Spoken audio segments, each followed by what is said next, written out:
Halo teman-teman semuanya. Kembali lagi di The Most Epic Event of the Year Podcast Medicom 2025. Chat and Cheers.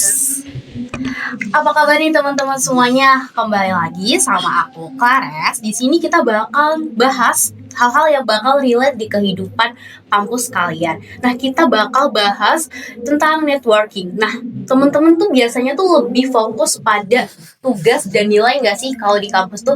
Tapi kalian tuh mungkin ada kalian yang lupa tentang membahas kalau relasi ini tuh juga penting juga di dalam kehidupan kampus. Nah, aku di sini nggak sendirian nih teman-teman. Aku sekarang sama Kak Asra. Hai Kak Asra. Hai. Apa kabar Kak Asra? Alhamdulillah aku baik sekali. Oke, mungkin Kak Asra boleh dong perkenalan ke teman-teman semua dan jelasin lagi sibuk apa nih akhir-akhir ini.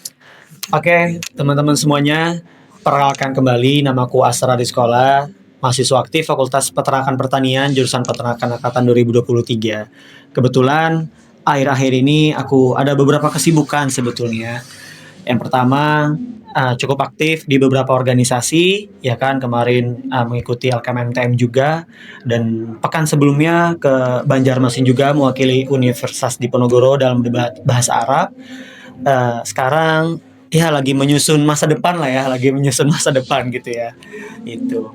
Oh, keren banget Kak Asra, pasti sibuk banget. Tapi dia tetap nyempetin waktu gue datang ke podcast kita kali ini. Sebelumnya kita ucapkan terima kasih buat Kak Sama-sama, Asra. karena podcast ini keren banget guys. Keren banget. Hari ini kita bakal ngobrol seru sama Kak Asra. Oh ya, FYI, Kak Asra ini adalah Sekjen MWA. Aku boleh dong dijelasin kepada teman-teman MWA tuh apa sih Kak?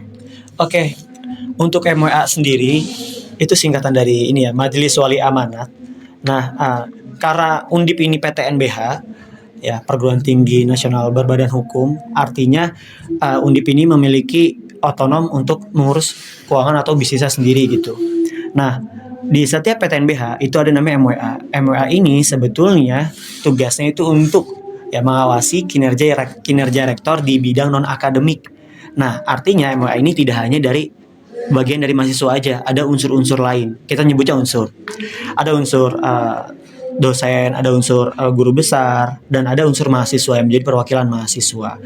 Nah, di unsur mahasiswa ini dia yang istilahnya apa ya, mengadvokasikan keresahan-keresahan mahasiswa khususnya yang bidang non akademik. Cuman yang menarik kalau di Undip ini dia ada pembagian pemetaan isu antara BEM, Senat, sama MWA yang pada akhirnya tidak bisa semuanya itu misalkan isu kekerasan seksual dipegang sama MWA gitu ya, ataupun tiba-tiba isu akademik ataupun isu fasilitas dipegang sama MWA. Itu semuanya udah ada ranahnya masing-masing gitu. Akan tetapi kita bersinergi untuk satu hal, yaitu kesejahteraan mahasiswa semuanya, seperti itu. Oke, keren banget nih. Dan sekarang Kak Asra ini menjabat sebagai Sekjen MWA. Ya, Sekjen MWA. Keren banget Kak Asra. Nah, kita nih bakal ngomongin tentang networking. Nanti Kak Asra boleh dong spill rahasia tentang networking dan cara kenalan tanpa gugup, sama tips buat menstabilkan nilai pas kuliah. Nah, Kak, dari pengalaman Kak Asra sebagai Sekjen MWA nih, bisa dong diceritain kenapa sih networking itu tuh penting, dan gimana sih momen ngerasa wah, koneksi itu tuh penting banget. Oke, aku izin cerita ya sebelumnya. Jadi kalau di masa-masa 2023 itu pas lagi jadi maba, kita kan disuruh diminta untuk verifikasi berkas dan cek kesehatan. Nah, ketika aku datang ke sini pertama kali ke Undip ya kan, dan sudah selesai semuanya, lalu pulang ke Bogor, aku ketemu di kereta itu sama salah satu beliau nyebutnya mengenalkan diri itu pengusaha gitu. Oke. Nah, pada akhirnya beliau membuka obrolan ya, dan langsung to the point memberikan nasihat, satu saran ketika menjadi mahasiswa. Satu hal yang paling penting yang untuk dijaga dan untuk selalu di-reach, yaitu koneksi. Ya, kalau bahasa anak gaul kan koneksi ya. Iya. Kalau bahasa Islami kan silaturahmi gitu ya. Nah, artinya dari situ aku kepikiran kenapa beliau ini menyebutkan tentang koneksi, tentang kenalan gitu. Karena beliau menyebutkan penting banget kenalan ini. Pada akhirnya ketika awal-awal kuliah, aku coba beberapa hal lah, ya, coba mendekat artinya dekat sama teman-teman gitu ya. Teman-teman jurusan, teman-teman mau beda fakultas juga aku cukup dekat juga. Nah, pada akhirnya di awal-awal tuh aku merasa sangat penting koneksi karena sangat banyak membantu. Ya. Oke. Tapi yang perlu digarisbawahi, kita ini dekat bukan karena kepentingan aja. Ya, karena banyak beberapa orang itu mau deketin orang ataupun deket sama orang itu karena ada kepentingan. Setelah dia nggak ada kepentingan, udah dijauhin. Nah, itu yang kita perlu jauhin ya, mindset seperti itu. Iya. Pada akhirnya di awal-awal koneksi itu yang membantu aku, kenalan-kenalan itu membantu aku ketika pemilihan jadi komandan tingkat, aku kepilih gitu. Jadi komandan tingkat peternakan 2023, ya lanjut beberapa organisasi lainnya pun sangat membantu. Ya, pada akhirnya koneksi ini menjadi simbiosis mutualisme ya. Iya. Iya. Bagaimana kita memberikan hal yang baik untuk mereka, mereka juga memberikan hal yang baik untuk kita. Yaitu sebagaimana makhluk hidup pada umumnya lah, seperti itu. Oke, jadi koneksi itu tuh penting banget buat kita ke depannya ya Kak ya. Dan kita pasti banyak banget manfaat yang didapetin kalau kita tuh punya koneksi yang banyak. Nah, kalau misalnya kalau kita ngomongin waktu nih Kak, menurut Kakak sendiri kapan sih waktu yang tepat buat kita tuh membangun relasi? Ataukah kita tuh nunggu siap dulu atau dari semester 1 aja langsung kita cari relasi sebanyak-banyaknya? Oke, sebetulnya kalau ngomongin siap kesiapan, itu rasa-rasanya kita tidak akan siap kalau kita selalu nunggu, wah nih harus ada indikator-indikator apa gitu, terlalu lama gitu ya. Iya benar. Maka yang cocok itu sebenarnya kayak perkataan ini, kalau bukan sekarang, kapan lagi, kalau bukan kita, siapa lagi yang peduli sama diri kita gitu kan. Iya benar banget sih Kak. Pada akhirnya seperti itu, dan satu hal yang kita harus garis bawahi ternyata untuk membangun koneksi ataupun untuk mengobrol sama orang itu tuh ada ilmu dasarnya gitu. Wah, ada ilmu dasarnya. Ada ilmu dasarnya. Boleh dong di-spill. Dan ini pun aku baru tahu ketika baca bukunya gitu. Ada buku yang cukup menggugah pikiran aku, itu bukunya How to Win Friends and Influence People. Oh iya. Itu cukup banyak lah di Gramedia, di toko buku. Itu sebenarnya judulnya sederhana menurut aku, cuman ketika aku baca, wah emang ini ternyata harus seperti ini caranya untuk bermuamalah, berkoneksi sama orang gitu. Biar bagaimana kita tidak hanya say hello aja, tapi juga ada tindak lanjutnya gitu untuk obrolan-obrolan, mungkin di bisnis, mungkin di organisasi, mungkin di akademik, seperti itu. Oke, jadi teman-teman boleh nih kalian bisa baca buku yang direkomendasiin sama Kak Asra. Jadi tuh kalau misal nunggu siap atau enggak siap tuh tergantung enggak sih Kak sama mending mulai aja dulu. Mulai aja dulu, gimana pun nanti yang penting kita mulai aja dulu. Iya, benar banget. Nah, tapi kan kalau misal kita tuh mulai bangun kenalan tuh pasti ada nggak sih kayak rasa gugup, takut dikira so asik atau apa gitu. Nah, menurut Kakak nih langkah pertama biar kita tuh gampang kenalan sama dosen atau kakak tingkat gitu, ada nggak sih trik biar nggak canggung kenalan sama mereka? Oke. Ini sebenarnya based on buku ya, based on buku yang tadi. Satu hal yang mendasari orang itu memframing ataupun melihat kita tuh bagaimana kita ini ya first impression lah. First impression itu penulisnya Dale Carnegie kalau nggak salah, itu menyebutkan pertama itu harus senyum. Ya, senyum. Sebenarnya ini tuh tidak tidak kita sadari ya. Agama kita Islam itu mengajari gitu bahwasanya senyum itu adalah sedekah gitu ya kan. Senyum adalah ibadah. Senyum adalah ibadah gitu. Nah, pada akhirnya ini berkorelasi dengan kalau kita senyum itu yang coba kalau kita disenyumin kita agak ini kan, ini ramah nih orang ya kan. Orangnya ramah gitu ya. Orangnya ramah, lebih friendly lah gitu. Lebih enak kita masuknya gitu. Beda dengan kalau kita mau ngobrol sama seseorang ya kan, bawahnya udah kayak ketus duluan. Ya, ketus duluan ataupun kayak udah masalah hidup semua itu kayak lagi penat banget ya kan. Nah, jadi coba kita senyum dulu ya kan, baru kita mulai obrolan. Tapi jangan takut kok kayak modelan dibilang so asik segala macam. Yang penting kita tahu batasan aja. Jangan sampai kayak modelan kita ngobrol-ngobrol nih ngobrol obrolan yang memang nggak disukain ataupun sensitif gitu ya. selama memang obrolan itu bermanfaat dan obrolan itu juga kita bisa menyesuaikan dengan dia, ya. Dan satu hal lagi nih sebetulnya, kalau memang kita udah ada niatan sama ngobrol sama seseorang gitu ya, alangkah baiknya kita memang ngecek backgroundnya dulu, ya ini suka apa segala macam, Iya. ya itu ya ini lebih ke arah mungkin bangun bisnis ataupun relasi organisasi sih sebetulnya. Tapi kalau asal ngobrol di kelas, asal ngobrol ketemu mah kita ya udah selayaknya teman ke teman aja gitu. Oke, jadi tadi tuh pertama kita senyum dulu, biar Senyum kita tuh dulu. kayak dianggap ramah gitu ya Betul. Kak. Terus kalau misal emang kita udah ada planning buat ngobrol sama dia, kita search dulu Search dulu, background bagus dia ya. gimana, biar kita tahu juga. Iya, Nah, senyum tadi tuh simple tapi tuh manjur banget ya manjur sih banget, Kak. manjur banget. Nah, terus kalau misalnya tuh kita buat relasi itu kan kita kadang tuh nyari kalau misal dari kampus tuh ya, kita tuh paling gampang tuh nyari lewat kepanitiaan, bener nggak? Betul. Ya, nah tapi tuh kadang tuh penyakit teman-teman sekarang nih banyakan FOMO, jadi tuh kepanitiaan semuanya diikutin, ya kan? Kebanyakan buat nyari relasi, terus kepanitiaan semua diikutin. Tapi dari Kak Asra sendiri, gimana sih cara nyari kepanitiaan yang bener-bener worth it buat bangun relasi? Oke, ini aku coba ceritain based on pengalaman ya. Kemarin ketika jadi panitia LKMMTDSV gitu ya. Pada akhirnya aku memilih untuk menjadi divisi acara gitu. Ya. Kenapa pada akhirnya aku memilih divisi acara? Karena aku pertama ada tujuan. Kenapa aku memilih? Karena kalau divisi acara itu kan di LKMTDSV itu lebih ngarah bagaimana ngatur kurikulum ya kan, kenal sama pembicara, moderator ya kan. Pada akhirnya yaitu sesuai dengan tujuanku gitu.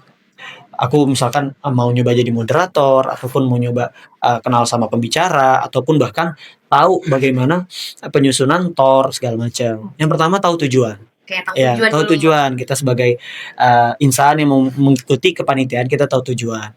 Yang kedua, menurut aku ketika sudah sudah menjalani kepanitiaan tersebut ya, coba kita maksimal ya.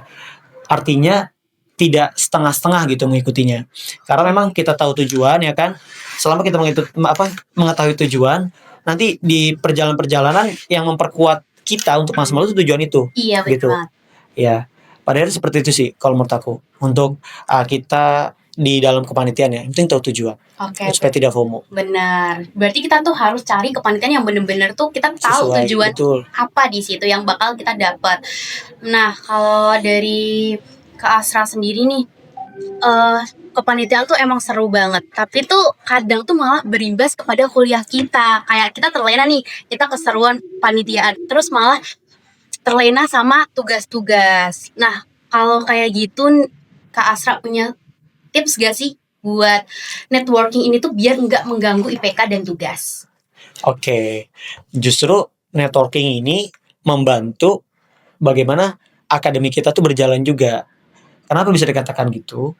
Karena kalau aku yang cukup percaya kalau kita mau melihat seseorang kita lihat temennya. Gitu ya. Kalau dalam bahasa Arab itu ada sebutnya as-sahibu sahib. Artinya teman ini dia akan menarik gitu. Oke. Ya, makanya kalau kita kita mempunyai kenalan anak yang organisatoris banget, ya kita setidaknya akan ada beberapa ngikut dia juga tuh. Iya. Kepanitiaan kah, atau cara ngomong kita bahkan, atau cara nongkrong-nongkrong kita gitu ya, sampai berapa jam malam gitu ya.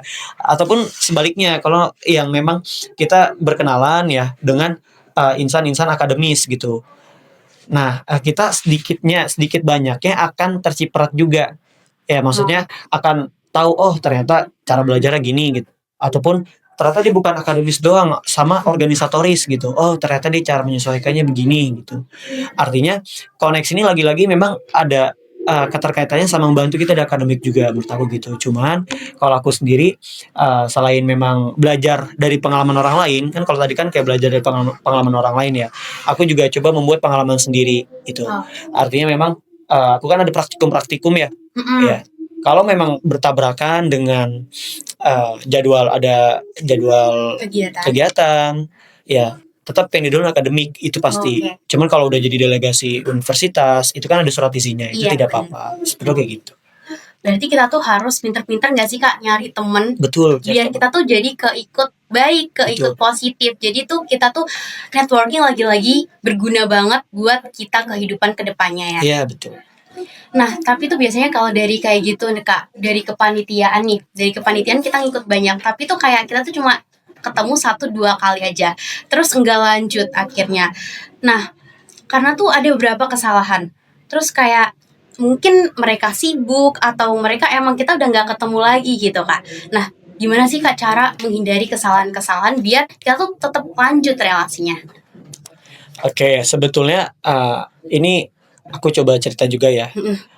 Aku cukup banyak juga ketemu beberapa orang yang say hello doang lah di beberapa kepanitiaan gitu Iya. ya. Tapi kalau kita sebagai anak muda sekarang kan banyak media-media nih yang kita bisa gunakan ya kan. Contohnya misalkan Instagram gitu Oh ya. iya. Contoh kecil lah, coba kita follow Instagramnya dulu gitu ya. Walaupun kita memang tidak bisa ketemu secara langsung, artinya kita nggak bisa janjian karena mungkin sibuk gitu ya. Iya. Tapi kalau memang beliau lagi ada suatu mungkin lagi mengikuti kompetisi atau lagi mengikuti kepanitiaan, coba kita dengan hal-hal sederhana, misalkan kita balas reply dengan semangatin, dengan doain gitu ya, good luck bro segala macam. Itu nanti berimpact kalau kita memang akan ketemu dia lagi Oh gitu. iya. Artinya mungkin saat itu kita belum bisa ketemu beliau ini, ya kan? Mm-mm. Tapi setidaknya kalau kita punya hajat untuk ketemu ataupun punya suatu obrolan, kita tidak canggung gitu. Karena memang kita tidak membangun hal tersebut karena kepentingan kita aja. Karena kita niat baik, selalu mendoakan beliau, selalu support ya kan. Artinya nanti ketika kita ada suatu hajat ya kan, ataupun ketemu biasalah di mana gitu ya, itu nanti beliau akan memberikan feedback yang setidaknya baik juga lah menurut aku, seperti itu. Jadi kita menggunakan media ya, maksimalin media, itu juga hal-hal yang sederhana coba kita bangun lagi gitu. Oke, Ya, jadi memanfaatkan media. untuk media. Terus kita kayak be nice aja nggak sih Kak sama mereka, kayak Ya. semangatin, terus reply Ya, story-nya reply betul. mungkin bisa diterapin sama teman-teman biar ngejaga relasi tetap Ya. lanjut. Nah terus Kak Asra sendiri nih ada nggak sih manfaat dari kayak udah ada hasilnya belum dari Kak Asra sendiri kayak yang kalau menjaga kayak gitu? Oke, aku cukup banyak terbantu karena relasi ini, ya, baik di organisasi, misalkan jadi sekretaris jenderal ya, ataupun jadi ketua umum keluarga mahasiswa Bogor, ataupun yang lain-lain itu karena memang kenalan, ya. Artinya misalkan seseorang ini ditunjuk menjadi ketua, ya, ataupun beliau ini menjabat jadi ketua sebelumnya, ya. Terus aku tiba-tiba sebagai orang asing ya kan mau mencalonkan diri misalnya Iya. gitu ya kan jadi ketua ataupun mencoba jadi apa dari organisasi itu. Kalau kita memang tidak kenal, bagaimana dia akan lebih reach out kita, Iya, gitu ya kan? benar. Oke, kita punya kompetensi ya kan. Mm-mm. Akan tetapi di skup kompetensi ini juga itu ada kompetensi untuk berkoneksi gitu. Artinya Oke. apa? Kalau kita kenal dia lebih dekat ya, Mm-mm. itu akan lebih dia ini akan lebih mengenal bagaimana kita. Oh, Artinya iya. di sini juga kompetensi kita juga harus dibangun. Bukan sekedar kita kenalan ya Kak. Maksudnya bukan dia cuma sekedar kenal kita, justru bisa jadi bumerang kalau memang kita tidak ada kompetensi. Nah, itu dia. Ini kayak contohnya misalkan ini jadi aku kemarin beberapa kali juga jadi imam muda masjid kampus misalkan. Ini karena kenalan. Artinya ada beberapa orang yang nanya juga, kok bisa jadi imam muda masjid kampus gitu. Padahal kan saya juga 30 juz hafal Quran, 20 juz. Kok dirimu yang kepilih gitu?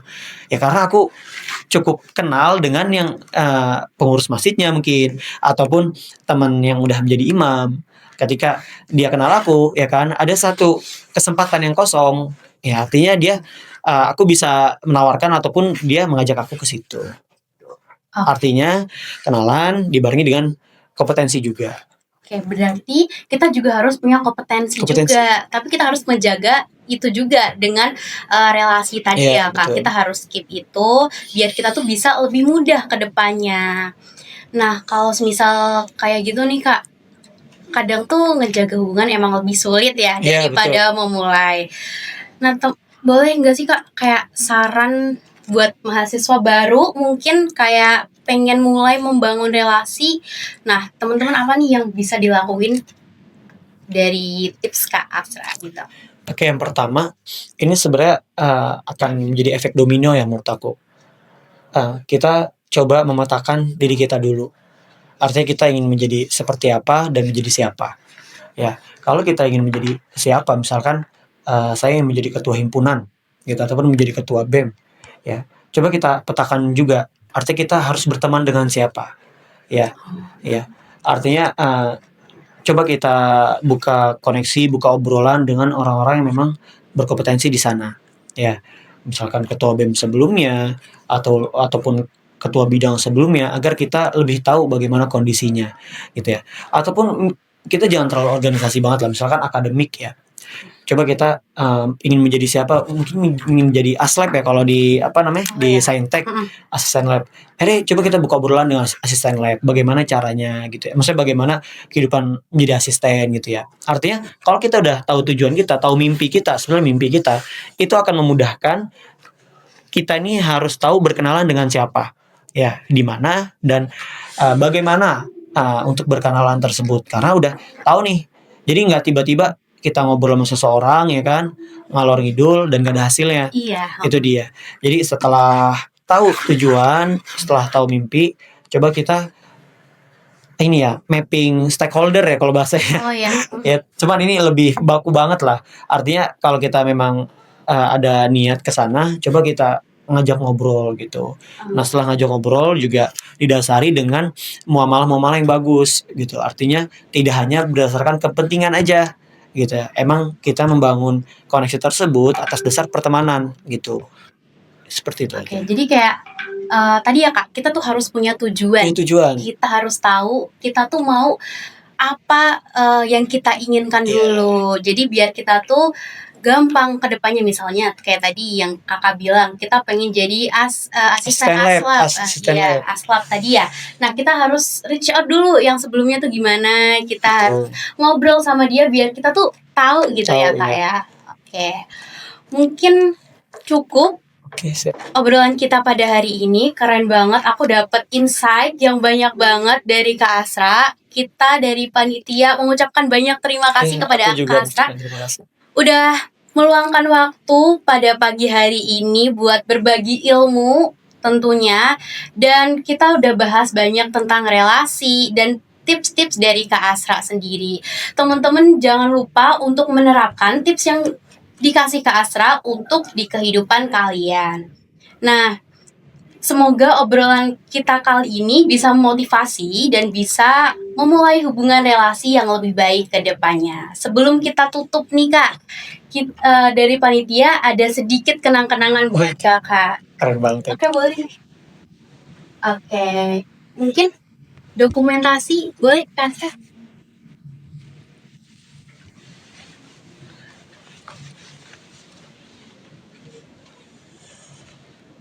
3, 2, 1. Oke, lagi 3, 2, 1. Oke, terima kasih Kak Asra. Boleh dong dikasih tepuk tangan buat Kak Asra sekali lagi. Terima kasih juga buat panitia-panitia yang tentunya udah menyiapkan acara pada pagi ini dengan keren banget. Dan jangan lupa juga buat kalian yang udah nonton podcast kali ini sampai selesai. Semoga ini bisa motivasi dan bisa berimpact kepada kehidupan kalian setelahnya. Jangan lupa follow Instagram HMPS Akuntansi Perpajakan dan jangan lupa subscribe YouTube HMPS Akuntansi Perpajakan untuk update proker-proker seru kita selanjutnya. Yeay. Ya, juga.